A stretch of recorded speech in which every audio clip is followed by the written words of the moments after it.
What is up, guys? Welcome to Diggity, a video game podcast, episode number 88. I'm Jeff James, as with me, as always, the luscious Brody Foltz. How are you, my friend? I'm good. How about yourself? I am excelente. Excelente. Ooh. Breaking out the Spanish. I was thinking about being like, it's excelente, but breaking out whatever. the Dutch. The Dutch. Follow us on Instagram and Twitter at Diggity Podcast. Subscribe to us on YouTube. Search Diggity Gaming or search up Diggity and the little green logo. Or look at a lot of videos of No Diggity by Black Streak. Black Street, sorry, not Black Streak. Subscribe to our podcast, guys. Subscribe to our podcast on iTunes, Google Podcasts, or Spotify. Wherever you listen to the audio version or the video version, subscribe so you can be notified for the newest and latest episode. It's great. I don't know why I just said episode like that. We're on a fucking roll here. Hit us with the Diggity deals so I can take a break. Oh my God. So Diggity deals for Nintendo Switch. You can get Enter the Gungeon, the digital code for that from Target for $10.46. Okay, weird price. On Xbox, you can get the digital code for Nier Automata for $26.79 at Amazon. And on PlayStation 4, you can get A Plague Tale Innocence for $34.99 off of the PlayStation Network store. Damn. Sweet. There you go. There's new games have been added to the NES Online for Nintendo Switch. We're getting Wrecking Crew and Donkey Kong 3. So head on over to your Switch and Trois. Ooh, which is yeah. Donkey Kong Trois. French, brah. That's French, brah. Yeah. I honestly have never played Wrecking Crew and Donkey Kong 3. Don't go into this app on my Switch anymore. No. Until they get some SNES additions and then into this, I'm probably not going to enter it again. Which I got brings enough me, shit to play. Brings me to the N64 Classic. Watch. Prediction. Does it come out this holiday season? No. All right, hit us with the next piece of news. That was, oh God. Luigi's Mansion now has a release date of October 31st. We kind of noticed earlier on, I guess it was at E3 that they announced that Luigi's Mansion is still coming out this year, but they didn't give us a release date. So we do finally have it, and it's coming out on Halloween because that is quite the fitting time to have Luigi's Mansion come out. Hell yeah. I'm dressing up as Gooigi. Gooigi. I'm gonna cover myself in green jello. That seems excessive. You could probably paint yourself. No, I mean, I gotta be gooey. You got a jello? Yeah, okay. All right. Jello shots? I heard you really like Jello shots. It lives on. It lives, and no one knows what the fuck we're talking about. That's okay.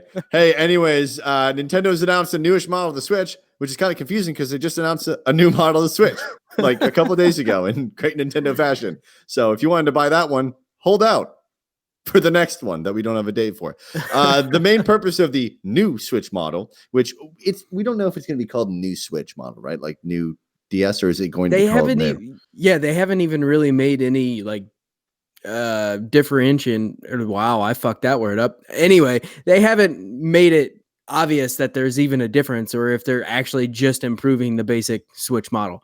Huh. Did you fuck that word up or did you just differentiate that word? Yes. Good. The main purpose of the new Switch model is to improve battery life. The newer model is expected to last somewhere between 4.5 hours and 9 hours, which is, a great margin. The original Switch had a battery. It all depends on what you're playing, right? So I get that, but if you say it's going to either last 5 hours or it's going to be 100% more. I mean, to be fair though, there's some people that play with their Switch brightness turned all the way up. It's just like your phone battery. That's me. Some people play with it all the way up. I have my phone at like 40% on brightness all the time. I've got it on the auto bright stuff. See, I don't do that.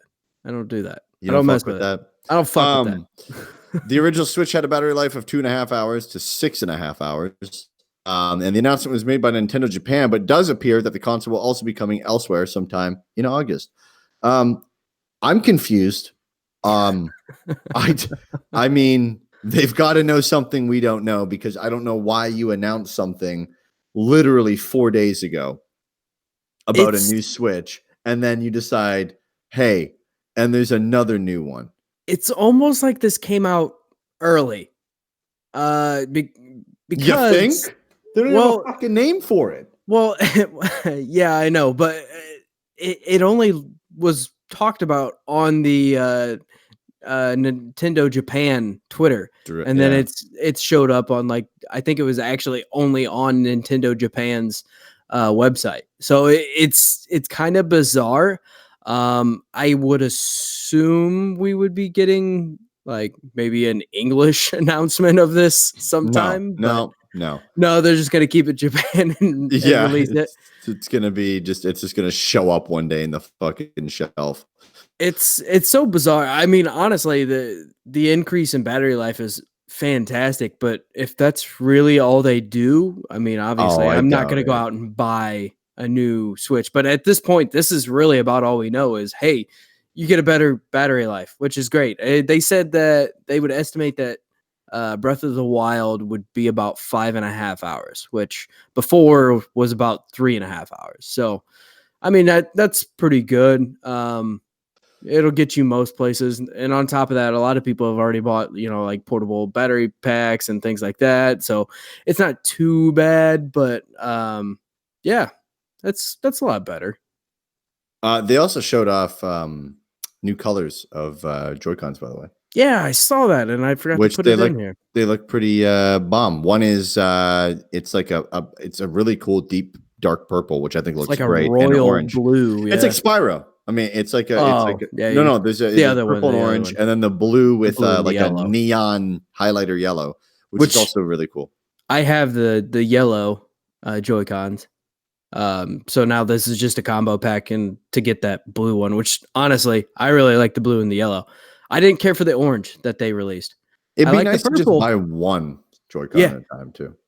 I would be down to buy the purple Joy-Con, but I don't care for the orange, in all honesty. But I already have the yellow, and I like the blue as well, and not an option. So, yeah, Nintendo.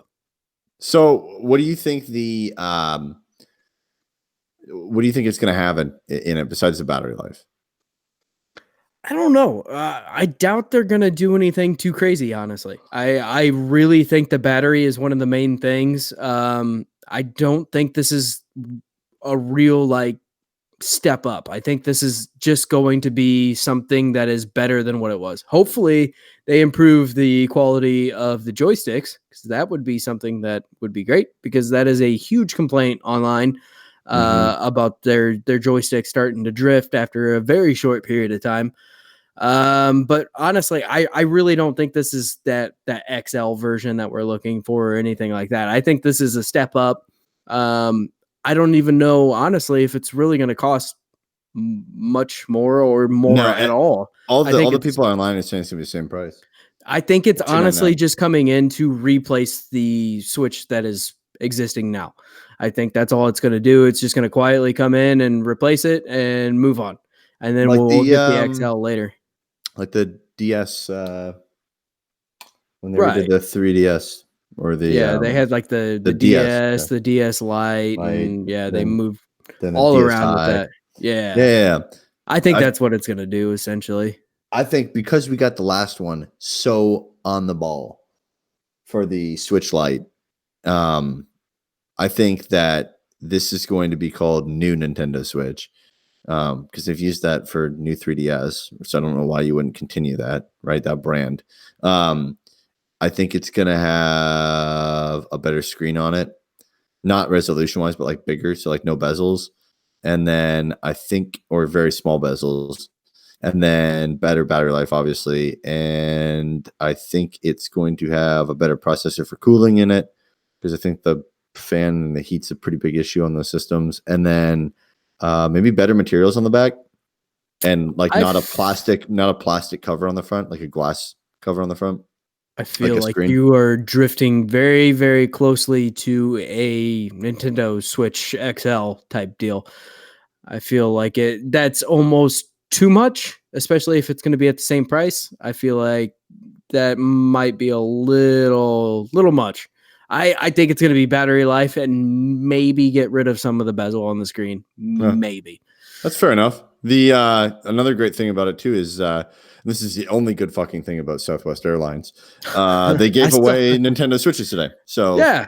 um They showed a picture of everybody holding theirs up. And I don't know if you saw that, but there's one guy acting like he's playing it with headphones on, but they were cardboard cutouts of the Switch. They didn't give these people the Switch until they landed, and they had to go like take this cardboard cutout type thing up to redeem it. But one dude's holding it, and you can see the buttons because he's holding it backwards, so you can still see the colors on the Joy-Cons. oh But Jesus. yeah, no, it was that's really cool. I was not on that flight, and I did not get a free Nintendo Switch, but Yeah. it's cool, man. That's something you like to see. Normally when I'm on a Southwest flight, it just smells like shit because someone just bombed the toilet hard. Yeah, that sounds about right. The gift that keeps on giving, right? And kids are yelling and people are crying. And then usually when you're boarding the flight, people are fucking fighting for seats because they load it like a bus. Jesus. Ugh. All right. So Marvel Spider-Man is now the best-selling superhero video game of all time in the US. Damn. Just the US, though. According to the NPD Group, it has now officially knocked out Batman for his king spot. The top 10 list of best-selling superhero games reads like this. Number 1 is Marvel's Spider-Man. Number 2 is Batman Arkham City.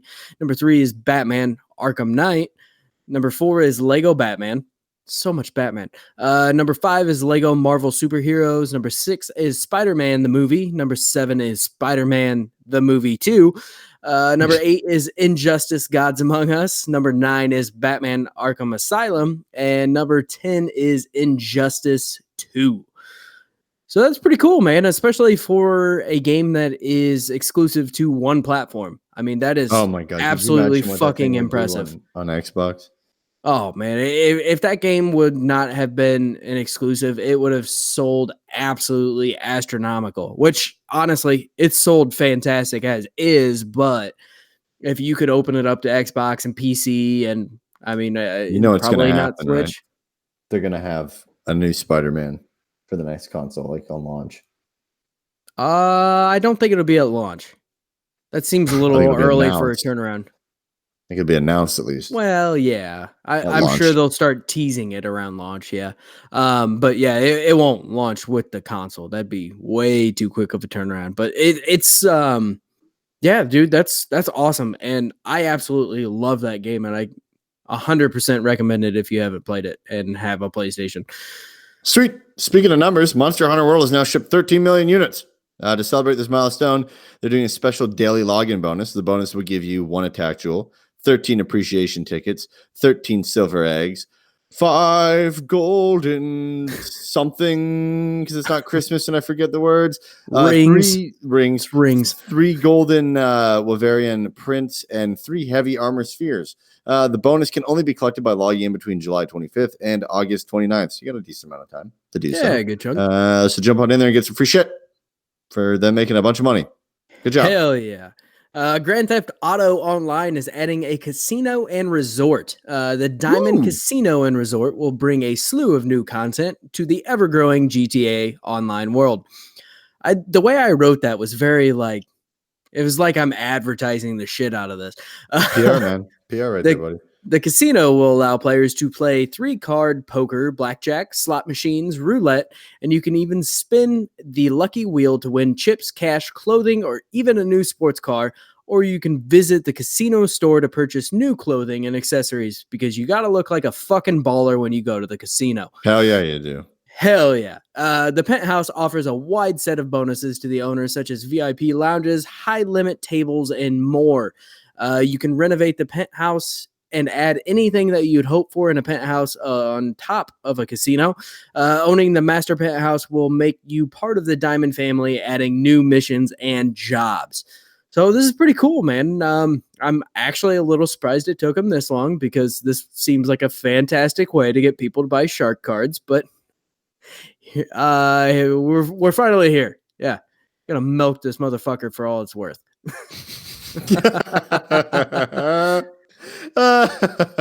Hey, I think it's a good addition. It This is is. definitely going It to is. probably spark some outrage about gambling in games because this is literally gambling in games. But hey, whatever. Yeah, but I mean, Rockstar kind of does this all the time. I mean, you can play card games and things in Red Dead Yeah. Redemption. Poker. Poker, baby. Hey, Tim Willits has announced his resignation. Willits has been at id Software for 24 years after having his hands on pretty much everything that id Software has done. If id did it, so did Tim Willits.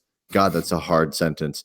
Willits says, all of the games currently in development are in very good hands. My departure will not affect any planned releases. id Software is packed full of amazing talent that will continue to develop long into the future. Some of the best shooters in the world. Willits said in follow-up tweets, after QuakeCon, I will announce my future plans, where I am going, and what new exciting things I'm doing. Stay tuned. With Willits leaving, only 2 Quake era. Sorry. Quake era. Typo. It got rid of Quaker. It auto-corrected my A out of that. Only 2 Quaker Oatmeal employees are still at id. Executive producer Kevin Cloud and office manager id mom Donna Jackson. Yeah, maybe he's going to Disney. I'm gonna say it right now. I mean, why not? Just go into Disney after making Doom.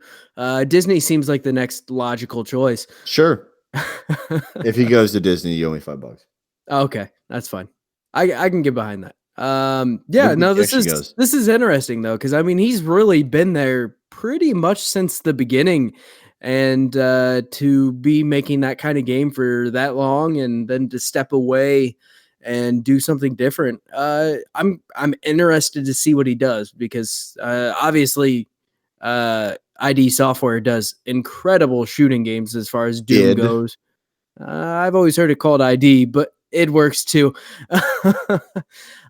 id, ID, whatever. Tomato. But no, they make fantastic games generally. And the Doom games are absolutely a blast to play through. I'm curious what he's gonna do and what he's got planned. I imagine it has to be something pretty large to drag him away from id/ID. But yeah, pretty cool. So one more thing that I didn't actually get into our show notes, but one more thing I kind of wanted to touch on briefly. Ubisoft is actually doing extremely well with all the games that they have out currently, like Siege and Assassin's Creed 2, and the Division 2 as well. But they actually had a better first quarter than what they actually expected, and the big kind of shocker out of that is that PC was proving to be one of their best-selling consoles, I guess not really console, but platforms. And that's something that Ubisoft hadn't. I mean, they had the Uplay store and things like that, but it wasn't anything too crazy. But now they've kind of doubled down on that. And, like when I bought my gaming PC, AMD offered me I think Division, right? The Division 2, was one of the games that I got for free just for buying my computer. And so they're definitely doubling down on that PC aspect of it. And honestly, I mean, it seems to be clearly working for them, and they're thinking that the second quarter is going to be even better. And then of course in the third quarter you got some big releases and things like that. So it sounds like Ubisoft is just absolutely having a hell of a year. This probably makes them super hopeful for Stadia. Yeah, dude. So I was reading through the other day, and Ubisoft had their giant, what is it, Uplay Ultimate or whatever it is that they're coming out with, their streaming service that has it's like $15 a month, and you can basically play any Ubisoft game that has come out ever. And I mean, it's an impressive lineup, but if you think about Ubisoft games, a lot of their games are older at this point. I mean, they a lot of their games, they release so many a year, like 2, 3, 4, whatever it is. And so I feel like it seems like a great idea. I mean, if you're a diehard Ubisoft fan, I mean, if you got to play through every, Ghost Recon game or things like that, yeah, it's fantastic. But I feel like that's going to be something that falls pretty flat, and a lot of people are not going to be interested in it. But I could be agree. wrong. No, I would agree. I think it'll fall flat at the start because most of their shit's spread all over the place. I Oh, mean, it's crazy. the games with gold. I mean, you have almost nearly every Assassin's Creed at this point, and then Game Pass. Assassin's Creed is in Game Pass. Assassin's Creed and some other of their games are going to be on Stadia. They've got some shit, I believe, with like even Apple Arcade for the mobile applications, which don't really matter too much, but still. Yeah, I mean, they're kind of spread through a couple platforms, and I feel like maybe it's PS. Jesus, how can I forget this? What the hell is their Game Pass equivalent? PS Now. That's it. Yeah, PS Now. They're spread through all these things, so maybe they'll do like what a Disney did, where like they kind of let it sit out there for a bit because it's easy and they don't have to do the technology, and then they'll, now that they're making their own streaming service, they'll slowly start to pull things away from those places, and it'll just be on there because that's the only way you make any sort of subscription service for these games work, is having them isolated in their own environment to where you have to purchase in order to play them. Otherwise, you can sit there and constitute, Game Pass has 3 Ubisoft games on it. I guess I'll just go with Game Pass because it has 3 Ubisoft games and a bunch of other ones on there. You know what I mean? Like you gotta sequester everything into just one little area. And that's how they'll kick ass. But I agree with you. I think it'll fall a little flat at the start for sure. I think it's a fantastic idea. I am interested in a Ubisoft, service like that. I guess it's not streaming. I said streaming earlier, but it basically just, being able to play any Ubisoft game that has come out for at any point in time for $15 a month. I feel like the price is a little high. That's if you look at, EA Access. When we first started this podcast, I was big on EA Access. We were both promoting. I mean, not really. How much was it a month? Dude, I mean, I bought the annual, but it's like I just bought a month. Annual, if even, yeah. It was $30 for a year. Like that right there, even though I don't have it currently, just because I kind of don't play sports games anymore, and EA does obviously a lot of sports games, but I feel like that is way more reasonable. Even $40 a month for Ubisoft. If you put it out at $40 a month, I would probably get it. But the thing is, at $15 a month, I can't justify that for a bunch of Ubisoft games. You mean $40 a year? Yeah, that's what I said. Isn't it? You said $40 a month. Oh, no, my bad. Yeah, no, fuck no. Yeah, raise the price. Go ahead. I'm confused. No, $40 for the year. I could probably do that. I could justify doing that because there is enough content there for me to play it. But I mean, I also understand why they don't, because that's still less than one AAA release. You're looking at like the Division 2. Like I bought the Division 2. They already got more out of me this year than what they would if they had a cheaper monthly subscription or annual subscription. So it makes sense. But at the same time, I feel like that's a little high. $15 a month for solely games from one developer, and a lot of them are older. Yeah, it should have been the Disney direction, where Disney is realizing that if they're going to sequester all their shit and all you can see is Disney stuff, that they can't charge the $14 that Netflix charges a month, because Netflix is bringing in multiple companies' content, right, and aggregating it into this thing. And I think Disney Plus is going to be like $6.99. So I think $6.99 a month is fair if you're going to do your own games on your own platform and hold them in a little barn, basically, where people can play them whenever, is great. And also on the point of EA Access is one of the most like underwhelming like marketing campaign things ever for an app. Like, so I know so many people that have no fucking idea what it is. They thought it was like a social hub or something like that. Yeah, like a Uplay hub, right? And I'm like, no, I mean, you can. I don't know why people even go buy the full version of fucking Madden, because basically I mean, if you're cool with playing last year's Madden for basically 3 months and then waiting for the new one to come out, you can get it. And $30 for the year, a used copy of Madden is $30. Oh yeah.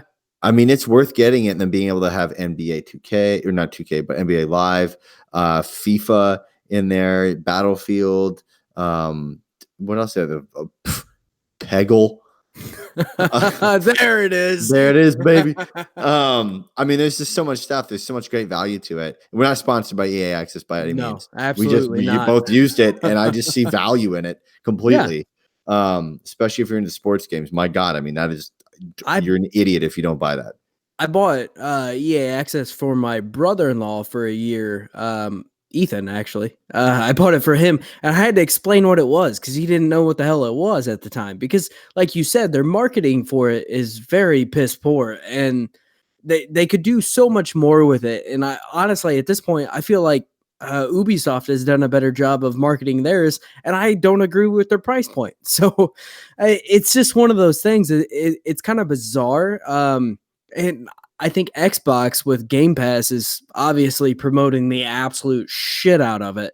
And they're doing a fantastic job because there's a lot of people that sign up for it. And as I go through forums and things like that, I see so many people commenting about Game Pass and how great of a value it is and things like that. Like, Xbox is doing something very right with Game Pass. And I feel like Ubisoft is marketing it properly, but their price point's too high and it's going to scare too many people away. Whereas EA Access is doing a terrible job of marketing it, but yet it's a fantastic deal. It's so weird because they all kind of have their strong points and their failures, except for Game Pass, because honestly, to me, I think Game Pass is absolutely 100% worth it, and they market their shit out of it.